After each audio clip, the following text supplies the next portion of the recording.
All right, page 2 of lesson 2. Now we're going to graph distance and time. We're going to do distance equals rate times time, but we're going to graph it. We're going to see what it looks like on a graph. So here we have a description of a car trip, and we're going to transfer that information onto the graph. Our x-axis is time. Our y-axis is distance. Time, when you're graphing with time, it's almost always on the x-axis. It's the independent variable. There's really nothing more independent than time. Time just keeps moving, independent of everything else. Okay, so let's look at the different intervals here, and we're going to draw a line. So this first one, from 0 to 4 seconds, a car travels 2 miles. So let's label our axes first. So here we have 4, 8, 12, 16, and 20 seconds. And we're going to use the same scale for miles. 4, 8, 12, 16, and 20 miles. All right, from 0 to 4 seconds, a car travels 2 miles. So after 4 seconds, it's gone 2 miles. So here's our point, right? After we go over, so it's kind of like x comma y, right? Over 4 seconds up 2 miles. Okay, so that's our first point, and we'll just make a line there. From 4 to 8 seconds, the car is stopped. So what's that going to look like? Well, time keeps moving forward, but no distance is gained. So that's going to be a horizontal line. Oops. And then we have 8 to 12 seconds, the car travels 4 miles. So it's going to travel 4 miles. So let's look, so it'll go 1, 2, 3, 4 on the y-axis, that many miles. Let's see, that's 8 to 12 seconds. So it's going to be from 8 to 12 seconds. There we go. So that will be our next point here. And let's see. Then we have 12 to 16 seconds. The car is stopped again. So same thing here. Time moving forward, but no distance is gained. And then from 16 to 20, it goes pretty fast. It goes 6 miles. So we're going to go up 1, 2, 3, 4, 5, 6 miles in those next 4 seconds here. All right, so there's a graph of our car trip. So now let's fill out our table. What is the average speed from 0 to 4 minutes? Well, again, speed. So we have up here we have distance equals rate times time. We can solve this equation for rate, which is speed, right, by dividing both sides by t. And we see then that rate equals distance divided by time. So rate is the same as speed. So for this the speed here, it's always going to be the distance divided by the time, right? So in this first interval, the distance traveled was 2 miles. And the time that elapsed was 4 seconds.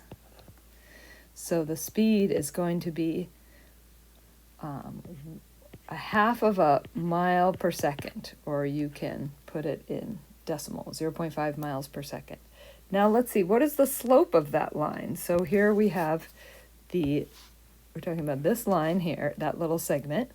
The slope is always rise over run, right? So we're rise 1, 2, and run 1, 2, 3, 4. So rise 2, run 1, and that simplifies to 1/2. Okay, let's do the next one. 4 to 8 minutes. The average speed, how many miles were traveled in 4 to 8 minutes? Well, the car was stopped, so 0 miles were traveled and 4 seconds went by. And so that's going to be 0 miles per second. What's the slope? Well, the slope, rise over run, rise 0 and run 1, 2, 3, 4. So the slope is 0 over 4, which is 0. Okay, you're going to do these on your own. Right. And then you're going to look for a pattern, right? Speed and velocity and rate. Notice that, and they're the same thing. So speed and velocity, rate, they're all going to be measured in the same way. Notice that the speed and the slope of this line are both 1/2 here. here, the speed is 0. The slope of the line is also 0. And you should have gotten the same as here. So we can write that speed, velocity, or rate is the same as is when you graph distance versus time is going to be the slope of the line. So now let's write the equation of the line representing the average speed for the entire trip. So for the entire trip, then we have to take the entire distance divided by the entire time. So what's the entire distance? Well, what we can do is we can make a line. I'm going to use my ruler. I can make a line that just goes from the very start, just a straight line. This will be my average speed line, a straight line from the start to the finish. So the total distance traveled is 12 miles, right? And the total time elapsed is 20 seconds. And so that would be 12 divided by 20 is 0.6, or it could be we could leave it as a fraction. Let's do a decimal, 0.6. And that would be this miles per second. So let's write that line. So we're going to do the slope of this red line here in y equals mx plus b form. So y equals, m is the slope, 0.6x, and then the y-intercept is just down here, it's 0, right? We could replace x and y with x being t and y being d. So I could say d equals 0.6t. Notice that is distance equals rate times time, our original equation that we've been working with. So the slope of a line for a distance versus time graph is distance equals rate times time. I'm sorry, the equation. All right, let's define a few other things here. Instantaneous velocity is the velocity of an object at a specific moment in time. The average velocity of is the change in an object's position over a given time interval. So how is that different here in our thing? We could choose a specific moment, like, maybe right here in our graph, and figure out what the speed is, right? We could do distance over time. So at that moment, like say from here to here, that particular time is, what is that? 1 to 1. So 1 mile per second, right? But if we do it over a big time interval, we're going to have to do the full distance over the full time. And even within these little lines that we've drawn, like from 0 to 4 seconds, probably it wasn't totally constant speed, right? It probably, might have looked like that, right? Or this might have looked like that, right? So when we draw these kind of straight lines for a particular time interval, that's representing an average velocity. Okay, so let's do that. What's the average velocity of this car in the interval from 8 to 10 minutes? So that is, 8 to 20 minutes. So I'm going to do that in green. So we're going to do 8 to 20 minutes. We'll take our ruler. We'll draw a line.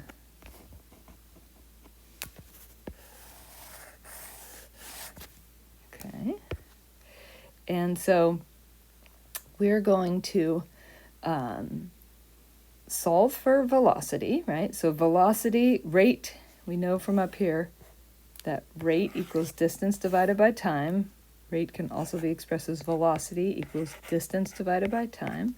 So the average velocity is going to be the total distance in this interval from 8 to 20 minutes. So let's see, what's the total distance they went? Well, they started at they had gone 2 miles, and then they went up to 12 miles. So the total distance was 10 miles traveled in that time interval. And the total time, should be our x-axis, is from 8 to 20 minutes would be 12 seconds. And so that simplifies to 0.83 miles per second would be the average velocity in this time interval. So it's a little faster than our total average velocity in the total 20 seconds, which makes sense because we can see here the slope of this line is a little steeper than the slope of this line. So it makes sense that that would be faster. Okay, last part. Let's talk about when velocity changes. How do we describe that? We use the word acceleration. So acceleration is the rate at which velocity is changing. How quickly is the speed changing? Now the change in velocity, because velocity has two parts, it has magnitude and direction. So when we talk about a change in velocity, we might be talking about a change in magnitude, like how fast, or we might be talking about a change in direction, or we could be talking about both. Now we have a nice equation here for acceleration. Acceleration, what you do is you take the v, which is the final velocity, and subtract it from the starting velocity in whatever time interval, and you divide it by how much time has passed. This can be simplified by this nice little equation here. A delta, that triangle is delta, Greek symbol, and it means, in math, it means change. So we're talking about the change in velocity over the change in time. So we'll try a couple of these. For each interval below, determine if the object has constant velocity, positive acceleration, negative acceleration, or is stopped. So let's look. Between 0 and 8 seconds, here we are, 0 seconds, and this is 8 seconds, is this point. What is happening here? So let's look. This looks like it's going pretty slow, and then it's starting to speed up, right? So when you're speeding up, that is, excuse me, that is going to be positive acceleration. What about from 8 to 13 seconds? So that's point B to C. What's happening there? Well, that is a straight line. A straight line indicates a constant speed. So that's going to be constant or constant velocity. Constant velocity. What about 13 to 18 seconds? So here, that's C to D. Notice what's happening here. Oops. Is we're starting to slow down, right? So when something's slowing down, that is going to be negative acceleration. Okay, you will answer the question for these intervals there. So let's try this one. What's the average velocity in the interval between point A and B? Now, the average velocity would just be the total, so we know velocity equals distance over time, right? So it's going to be the total distance traveled between, so the total distance, it looks like, is 20 meters. So 20 meters. And the total time elapsed is 8 seconds, right? So 20 meters divided by 8 seconds equals 2.5 meters per second. That's the average velocity. And we could graph that by drawing a straight line. That would represent the average velocity or speed. Okay, and then you guys figure out this one, the average speed between points A and F. Okay, so that's for like the whole, that's the average speed for the whole trip that's graphed here, right? So we could represent that with a straight line. So you're going to use the same formula here to find the average speed between points A and F. Now let's do, the last thing we'll do is calculate the acceleration. So we're going to use this formula over here. So acceleration equals the change in the velocity over the change in the time. So actually I think I'm going to erase that so I have room.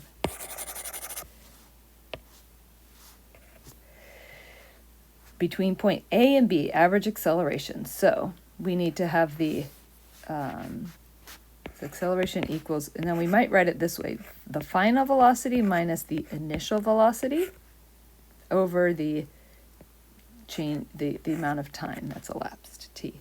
So what is the final velocity? At point B, the final velocity they're going would be like this straight line. It'd be what we calculated here, 2.5, or sorry, no, 4, let's see, 20 divided by, oh, it's going to be like what the slope is right here of this part of the line, which is actually 4 meters per second.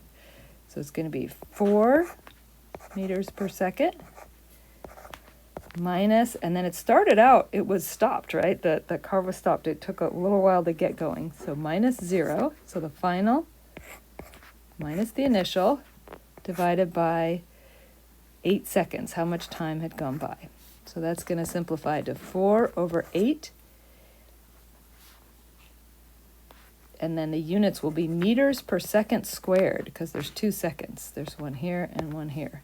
So it'll be 1/2 meter per second squared is the, oh, wait, is it that many It's